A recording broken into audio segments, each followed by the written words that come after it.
want to upgrade your wardrobe?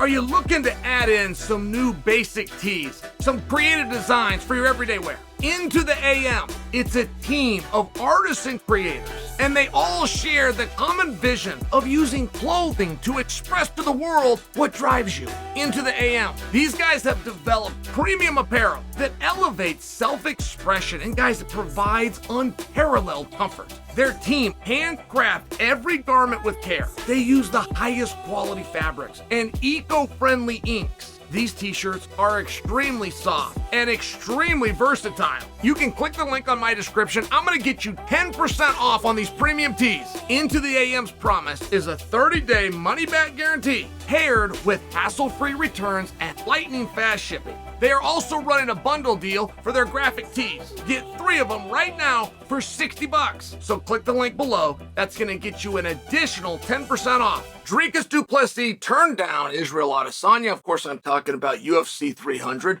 Apparently, I can't use any stronger language than that, but Israel Adesanya and Dan Hooker backed him up, said yes. Adesanya was offered the fight for 300 opposite DuPlessi. Adesanya accepted the fight at 300 opposite DuPlessi. And then it was DuPlessi that said, no, not enough time, too short. In between him winning the title over Sean Strickland, off the top of my head, that was late January, and when UFC 300 is going to take place, off the top of my head, mid-April. Now, is that the right move or is that the wrong move? That's all that we're here to discuss.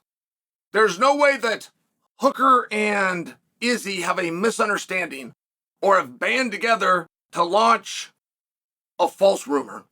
Right, that's just not what happened. So we know that they got offered this fight. Generally speaking, it's never a good idea to turn down title fights. But DDP already turned down a title fight once, and everything seemed to work out just fine for him. DDP was also open with anybody that wanted to be open to hearing him. Right? I mean, a lot of times when a guy's come out and he's saying things that aren't the things that you want him to say, all of a sudden you close down. But he did come out and say, we're going to give 300 a good look. See how I feel, talk with my coaches, get down, take a deep breath, get back to you. And he did. He came back and said no. DDP even furthered that is by saying, I believe Izzy and I makes all the sense in the world and would be an even bigger fight if we do it at UFC Africa. Now, I don't know of a UFC Africa that's planned, but if you have an African champion, right? I mean, if there's somebody that's going to get fed or leak information that's going to be a higher level of information than we have, it would be the guy that you're looking to main event your first ever foray into Africa. If that's what's happening, if that's a conclusion that I can accurately draw from this, I'm not sure that I could say DDP is wrong. DDP is not in a position where it is his job to determine what fight is bigger and or biggest. Just for example. But that's not what we're talking about. What we're talking about is everybody involved here saying the same thing and appear to be in agreement? And I think so. And I got to give credit to Izzy, by the way. I mean, Izzy's own coach, Eugene Behrman, came out and spoke out about distractions. We're going to leave it at that.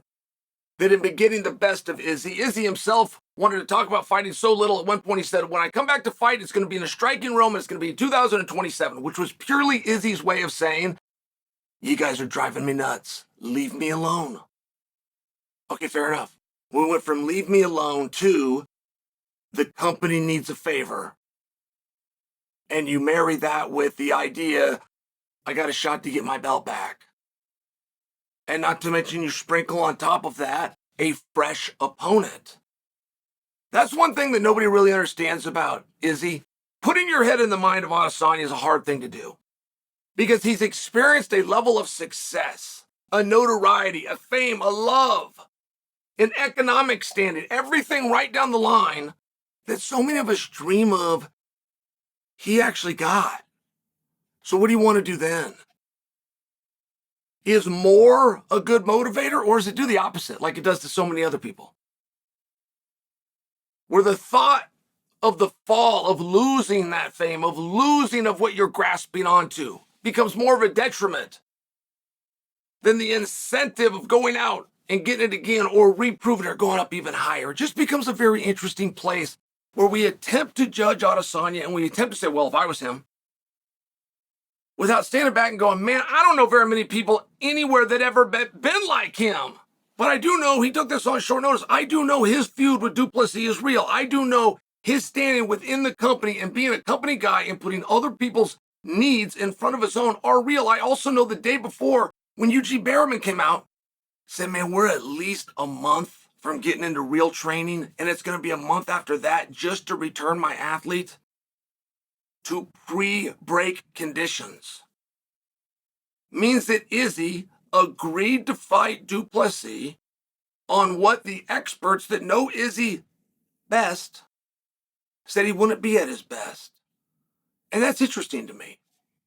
Does Izzy believe that he could beat DuPlessi even on a down day? Because if you combined the statements, that's exactly what you're hearing. And there are good times to fight another guy, right? I mean, that is part of the equation. Isn't just how do I feel? How do I feel? How can I feel?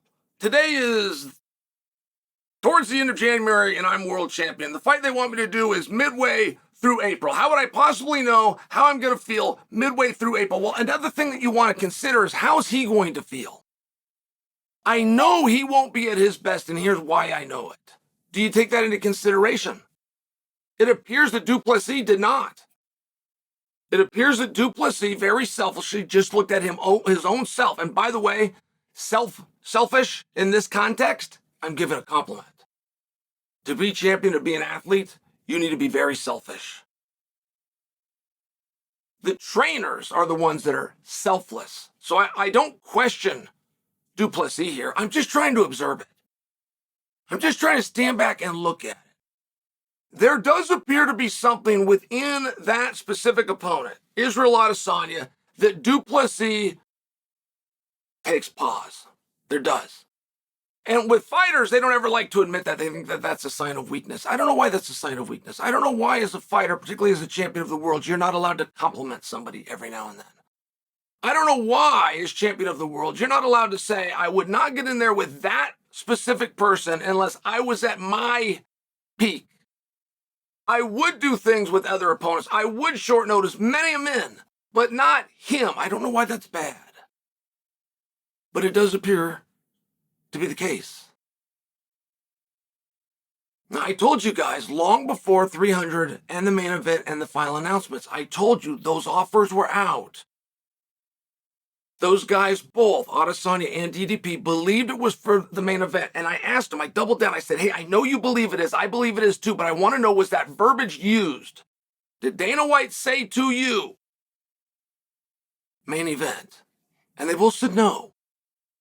Which I just think makes the story all that much more interesting. I realize we're not getting, I realize that's not what's upon us. But if it's good enough for 300, if it was good enough that it was offered at 300, I think that we should all believe that it is going to be 302, 303, 304, and that it is going to be good enough to be 302, 303, 304. It sounds like we're not in search for a number one contender. It sounds like Khamzat Chimaev is not next for Dricus DuPlessi. It sounds like Israel Adesanya is returning to attempt to reclaim the belt against the guy who never beat him.